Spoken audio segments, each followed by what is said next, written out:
نے بڑے بڑے وعدے فرمائے ہیں، لیکن خوش نصیب بندے وہ ہیں جو اس مہینے کی قدردانی کرتے ہوئے اور اللہ کی فرمانبرداری کرتے ہوئے اور نیک اعمال کرتے ہوئے اپنے آپ کو اللہ کے احکامات پر لاتے ہیں، اپنے آپ کو اللہ کی فرمانبرداری میں لگاتے ہیں اور اپنے آپ کو اپنے وقت کو صحیح معنی میں اللہ کی عبادت میں لگاتے ہیں۔ ایسے بندوں کے لیے اللہ کے وعدے ہیں، ایسے بندوں پر اللہ کی رحمت بھی متوجہ ہوتی ہے اور ایسے بندوں کی اللہ رمضان المبارک میں مغفرت بھی فرماتے ہیں اور ایسے بندوں کی اللہ جہنم سے آزاد بھی کراتے ہیں۔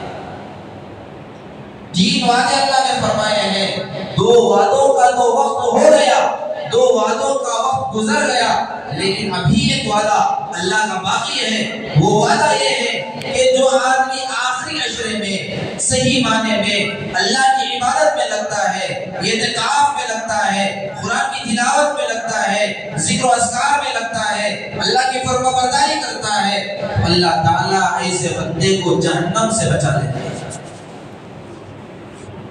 یوم نقول لجہنم هل امتلأت وتقول هل من مزید، قرآن میں آتا ہے کہ جہنم پکارے گی، جہنم بھوک کی حالت میں رہے گی اور جہنم کا گڑھا اتنا وسیع ہوگا، اتنا گہرا ہوگا، اتنا عمیق ہوگا کہ وہ جہنم جو ہے پکارے گی، اے اللہ میں بھوکی ہوں، میں پیاسی ہوں، ہے کوئی نافرمان بندہ جو دنیا میں رہتے ہوئے تیری نافرمانی کیا ہوا تھا، ہے کوئی بندہ جو رمضان المبارک میں اپنی زندگی کو گزار کر ایسے ہی ضائع کر دیا تھا، تیری نافرمانی میں زندگی گزار دیا تھا، زکوٰۃ واجب ہونے کے باوجود زکوٰۃ نہیں دیا تھا اور وقت ہونے کے باوجود تیرا ذکر نہیں کیا تھا اور پورے اسباب موجود ہونے کے باوجود تیری فرمانبرداری میں زندگی نہیں گزارا تھا، اے اللہ اگر کوئی بندہ ہے تو میرے پیٹ میں داخل کر دے۔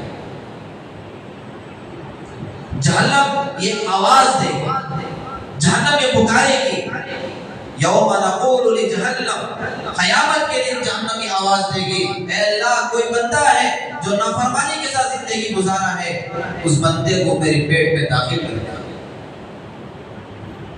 جتنے لوگوں کو اس جہنم میں ڈالا جائے گا وہ جہنم کا پیٹ نہیں بھرے گا، وہ آواز دیتی رہے گی، وہ آواز دیتی رہے گی، لیکن اللہ کے نبی علیہ السلام نے فرمایا، حدیث میں ہم نے بارہا سنا ہے کہ ایک مرتبہ اللہ کے نبی صلی اللہ علیہ وسلم منبر پر تشریف فرمائے ہیں، جبرائیل علیہ السلام کی حاضری ہوتی ہے اور ہلاک ہو جائے وہ شخص جو رمضان المبارک کے مہینے کو پائے اور وہ اپنی مغفرت نہ کروا لے۔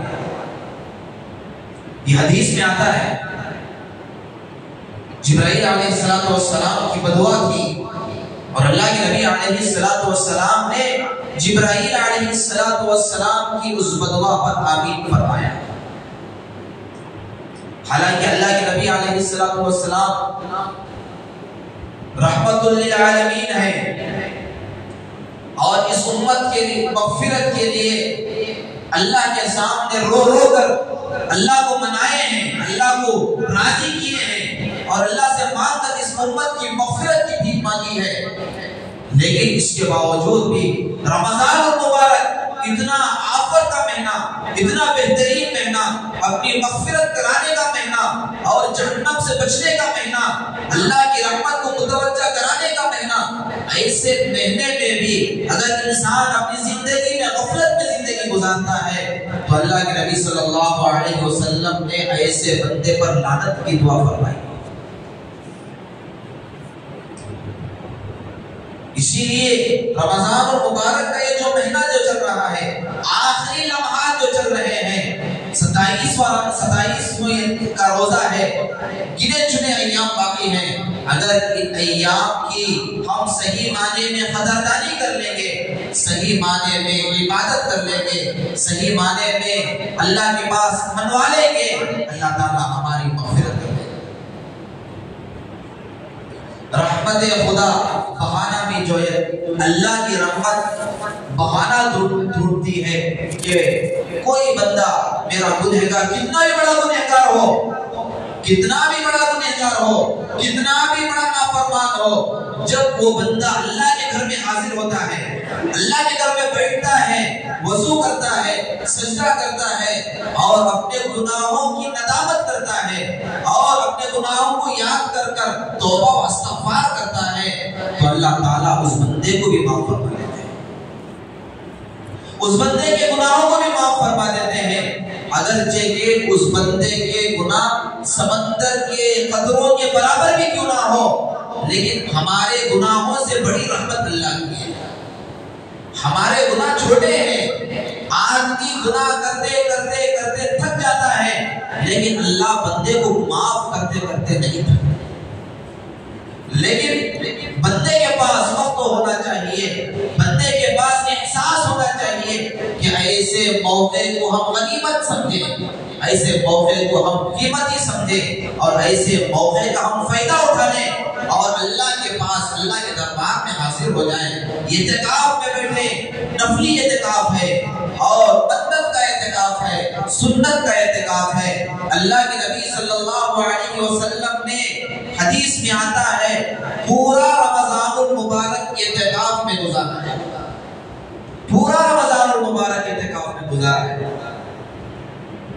اسی لیے کہ رمضان المبارک کے اندر اللہ نے قرآن کو نازل فرمایا، شہر رمضان الذی انزل فیہ القرآن ھدی للناس وبینات من الھدی والفرقان۔ اللہ نے فرمایا یہ وہی مہینہ ہے جس مہینے میں میں نے قرآن مجید کو نازل فرمایا ہے۔ قرآن مجید رمضان المبارک کے مقدس مہینے میں اللہ نے نازل فرمایا۔ قرآن بھی مقدس ہے، یہ رمضان المبارک کا مہینہ بھی مقدس ہے، جس پر اتارا گیا وہ بشر بھی مقدس ہے، جو فرشتہ قرآن کو لے کر آیا وہ فرشتہ بھی مقدس ہے۔ اور اللہ نے رمضان المبارک کے اندر قرآن کو نازل فرمایا اور رمضان المبارک کے اندر ایسی رات کو اللہ نے لے کر آیا جس کے بارے میں ہم بار بار سنتے ہیں، اِنَّا أَنزَلْنَاهُ فِي لَيْلَةِ الْقَدْرِ وَمَا أَدْرَاكَ مَا لَيْلَةُ الْقَدْرِ لَيْلَةُ الْقَدْرِ خَيْرٌ مِّنْ أَلْفِ شَهْرٍ۔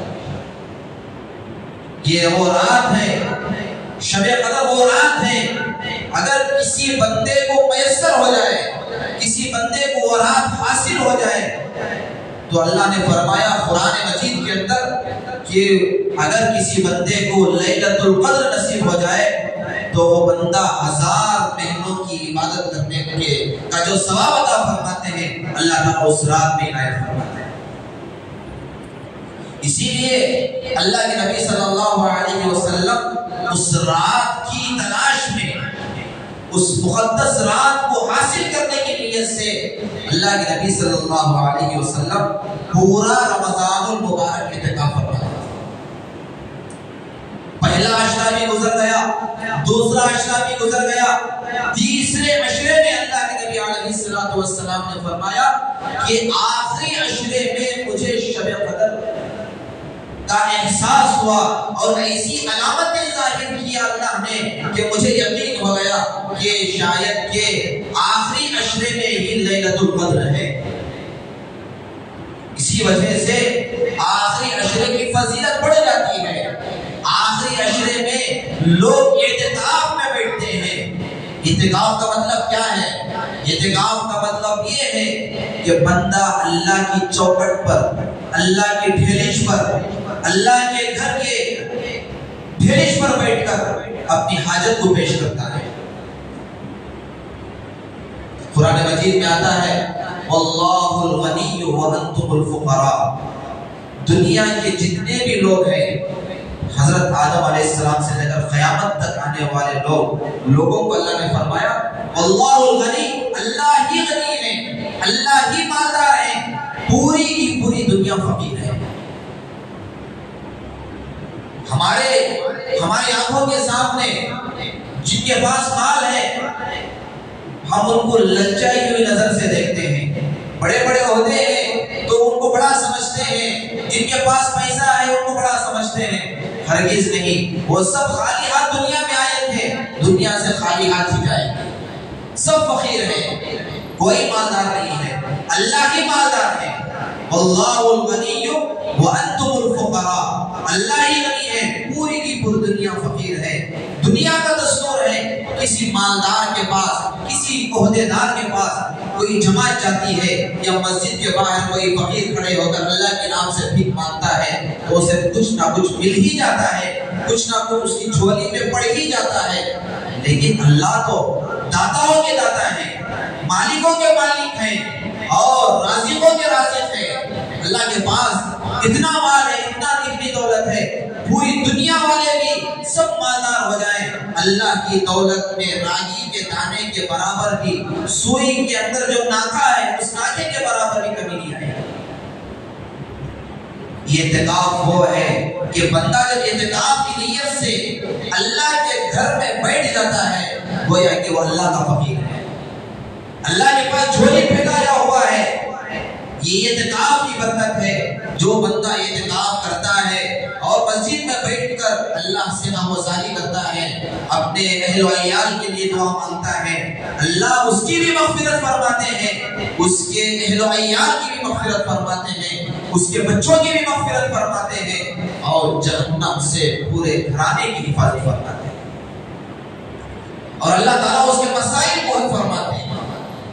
اللہ کے نبی صلی اللہ علیہ وسلم نے ہمیں سبق سکھلایا ہے، ہمیں سبق سمجھایا ہے، ہمیں سبق دیا ہے کہ رمضان المبارک وہ مہینہ ہے جس مہینے میں اللہ کو ہم راضی کر سکتے ہیں، ہم اپنے گناہوں کو معاف کرا سکتے ہیں، ہم اللہ کے قریب ہو سکتے ہیں اور جہنم کی آگ سے بچ سکتے ہیں۔ ہے کوئی بندہ جو اللہ کے آگ سے بچ سکے؟ یہ وہ موقع ہے میرے عزیز دوستوں کہ آخری جو عشرہ ہے اعتکاف کی نیت کریں۔ سنت ایک اعتکاف ہے، عشرہ جو آخری عشرہ ہے 10 دن کا اعتکاف کرنا سنت ہے۔ اگر آپ کو سہولت نہیں ہو رہی ہے تو نفلی اعتکاف بھی کر سکتے ہیں۔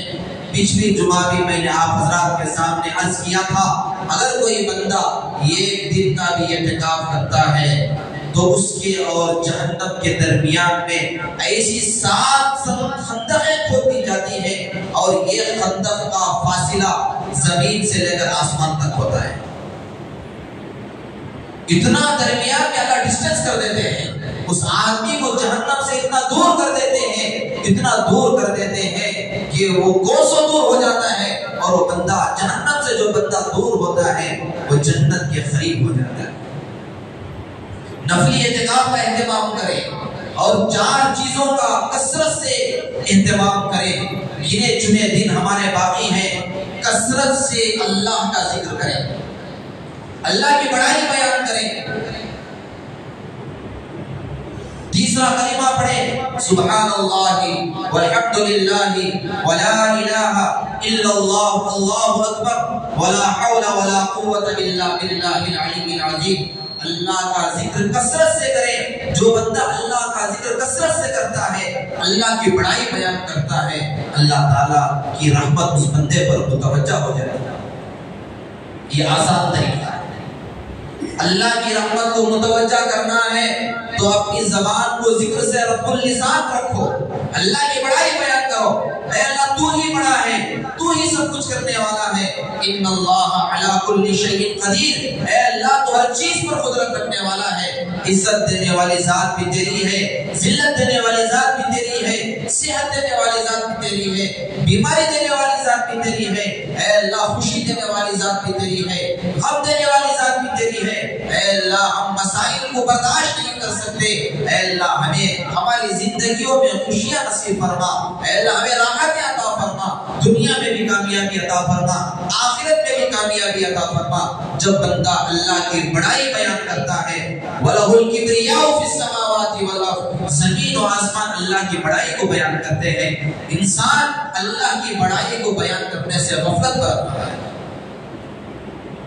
یا ایھا الانسان ما غرک بربک الکریم، اللہ یہ کہتے ہیں اے انسان تجھے کس چیز نے دھوکے میں رکھا ہے؟ ہم دھوکے میں زندگی گزار رہے ہیں، ہم ظاہر پر دیکھ کر زندگی گزار رہے ہیں، حقیقت میں جو آنکھ جو بند ہونے کے بعد کھلے گی وہ آنکھ کی روشنی اصل روشنی ہے، یہ روشنی دھوکے کی روشنی ہے، اس میں ہم غفلت میں پڑے ہیں۔ اور اللہ یہ کہہ رہے ہیں اے میرے بندے تو کیوں غفلت میں پڑا ہوا ہے؟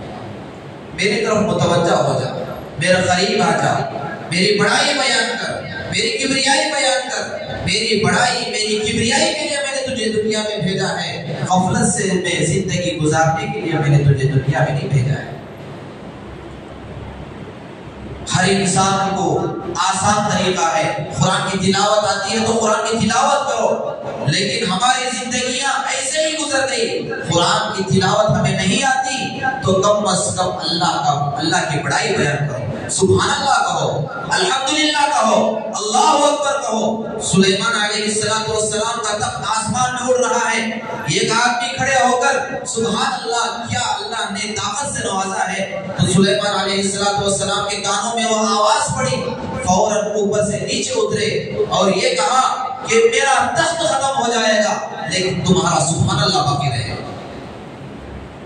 دنیا کی دولت ختم ہو جائے گی لیکن جو دنیا میں رہتے ہوئے یہ آدمی جو سبحان اللہ کہا ہے، وہ قیامت کے ترازو میں جب تولا جائے گا تو پوری دنیا ایک ترازو میں رہے گی اور تمہارا سبحان اللہ ایک ترازو میں رہے گا، اور تمہارا سبحان اللہ بھاری ہو جائے گا۔ جب بھاری ہو جائے گا پلڑا تو اللہ تعالیٰ ہمیں جنت میں داخل عنایت فرمائے۔ تو ہمیں چاہیے کہ ہم اپنی زبان کو ذکر سے مشغول رکھیں، اور دوسری چیز فرمائی کثرت سے استغفار کریں۔ فَقُلْ اسْتَغْفِرُوا رَبَّكُمْ إِنَّهُ كَانَ غَفَّارًا۔ اللہ نے فرمایا اے میرے بندو اپنے گناہوں پر ندامت کرو، توبہ و استغفار کرو۔ جب تم توبہ و استغفار کرو گے تو میں تمہارے گناہوں کو ایسا معاف کر دوں گا گویا کہ تم نے گناہ ہی نہیں کیا ہے۔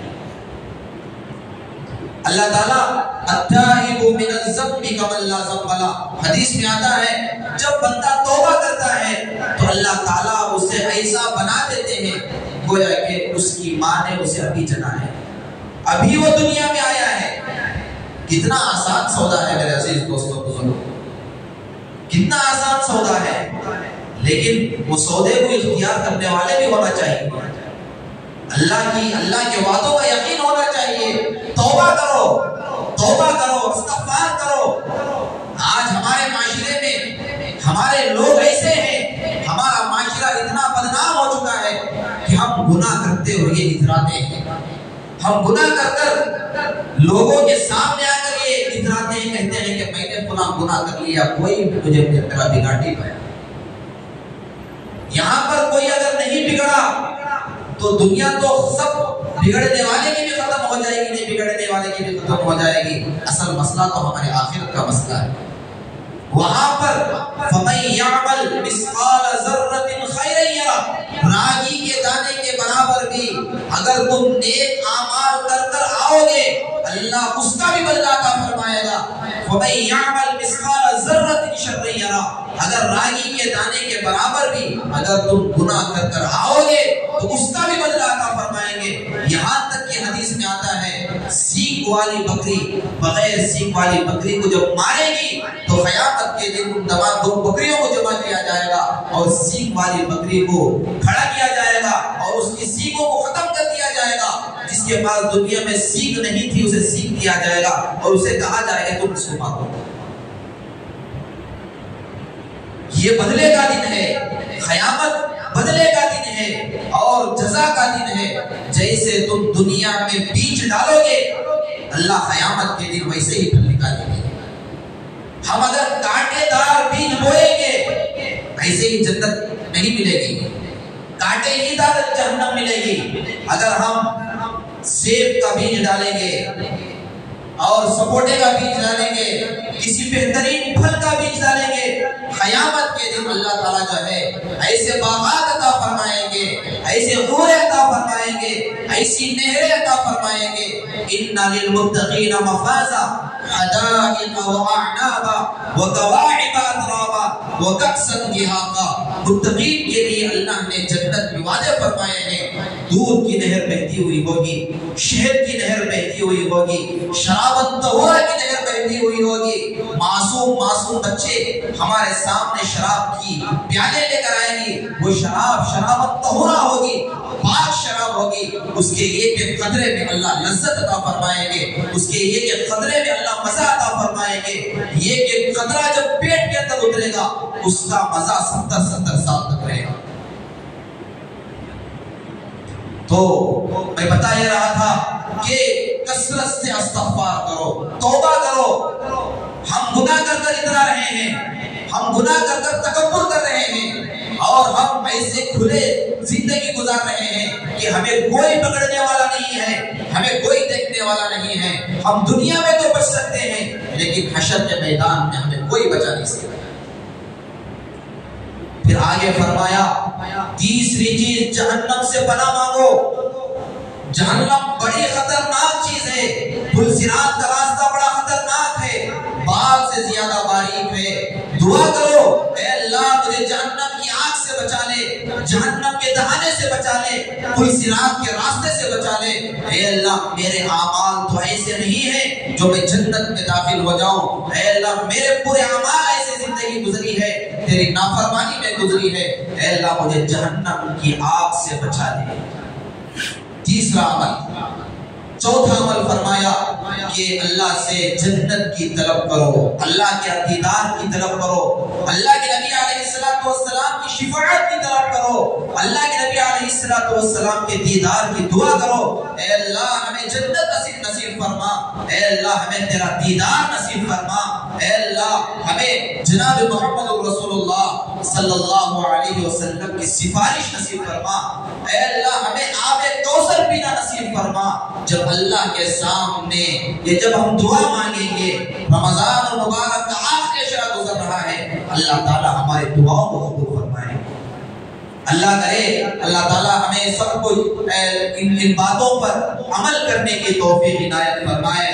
رمضان المبارک کے آخری عشرے میں چاہے وہ نفلی اعتکاف ہو، 1 گھنٹے کا اعتکاف ہو، آدھے دن کا اعتکاف ہو، 1 دن کا اعتکاف ہو، اللہ کی چوکھٹ پر بیٹھیں، اللہ کے دربار میں جا کر بیٹھیں، چاہے رات کا اعتکاف ہو، چاہے دن کا اعتکاف ہو، چاہے ایک نماز سے لے کر دوسری نماز کا اعتکاف ہو، تھوڑی دیر اللہ کے گھر میں بیٹھیں، اپنی پرانی زندگی کو یاد کریں، پرانے گناہوں کو یاد کریں، اللہ کے سامنے رکھیں۔ اے اللہ ہم غفلت میں شیطان کے دھوکے میں زندگی گزار دیے ہیں، پتہ نہیں بقیہ زندگی ہماری کتنی ہے، پتہ نہیں آئندہ رمضان ہمیں ملے گا بھی یا نہیں ملے گا۔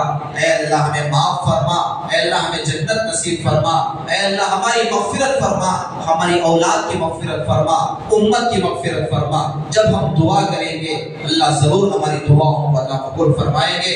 اللہ تعالیٰ ہمیں سب کو کہنے سے زیادہ سننے سے زیادہ عمل کرنے کی توفیق عنایت فرمائے۔ بقیہ جو رمضان ہے اس کی صحیح معنی میں قدردانی کرنے کی توفیق عنایت فرمائے۔ جتنے بھی معتکفین حضرات اپنے اپنے محلے میں ہمارے شہر میں بیٹھے ہوئے ہیں، اللہ تعالیٰ تمام معتکفین کے اعتکاف کو اللہ قبول فرمائے، ان کے دعاؤں میں ہمارا بھی حصہ شامل حال فرمائے۔ آمین وآخر دعوانا الحمدللہ رب العالمین۔ جو حضرات سنت نہیں پڑھے سنت